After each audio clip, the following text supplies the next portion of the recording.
Good morning. Good morning. Yeah, I'm always on Ewenyigba TV. Me at the one other to me.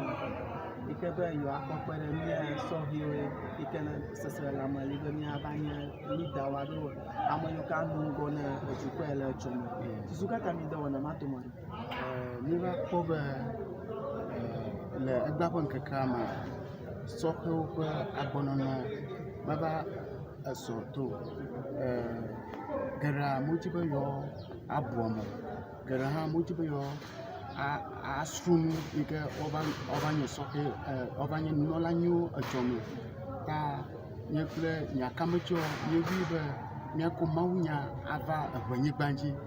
alabe mi karejibe mawunya ko aton tru soke over zu dumala gan le achomo ta susumata ndia macho ege ava be mia de susu ale Ewenyigbanji ha na ayin le kiko bokatama be ku adopa ke de wana tuma doyope de wana tuma echo ege enye Christopher echoge aku Christopher Haman ko Christopher Hamanya Assemblies of God to Ashaliboche manko na wanare afia ko divaga do na mi chofia mi daiga nemi cho Agbozume ni igere aplau ayi joje ayi keta ayi apipe ayi tepe bubu le Ewenyigbanji na mi wo for certificate li ke mi ko gana mo yoka bona mo ko gala nso so nemi wo for me certificate ko gano to hamaji ha ame mega amaru tianga loma wonga ayi nso enu fiafianji le Ewenyigbanji na anya ni me cover leadership nya no kakara Ewenyigbanji na trotro na ba Ewenyigbanji ala ba mi courage be afi du kona tro ejebe nu fiafia le leadership aro nu na nyu be nu fiafia ejebe nya na ogbawore Ewenyigbanji afi trotro na va ala ba amawo na ma nya manyo ni du ko trotro be agleva ibe Christopher Haman aro Assemblies of God ide wona tuma pepere ngora chofiere va na mi aro mi anto abe Haman na ko ide wona tuma le mawu pe nyama mi courage be mawu mi amagbotore yapo no mawu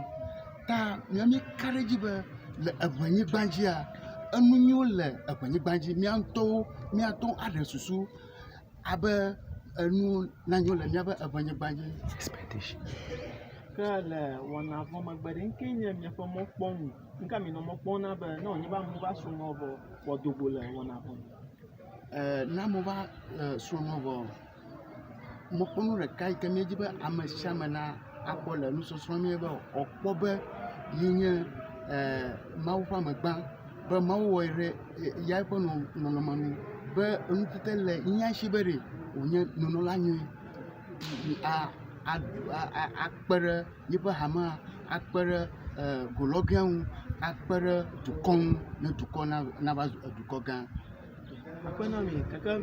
wupon ko kule no pe kana la shi ole hama mi nyankonye Peter Afolabi nyanto consultant menye machana abafana anu ma wodo ple amedaho nye dona ele Ghana duko katama abe apeveye na unam award national award ta nyama wona dople amedaho fioke amole ko mayina be okona na no donso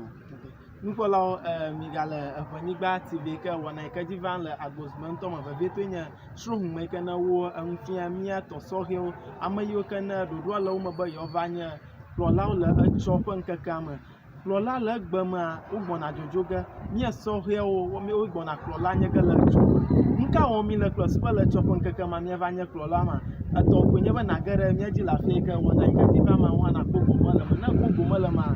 karaji no ba le chopen kakama awe avanya ju plola ma awe avanya minister ma zima gablo gare mia di kana wona ke divan le show ma squama na gare mia di ke wona na aliti ko de fe to de gato ale ka ga yi ha ni mia ko ga ka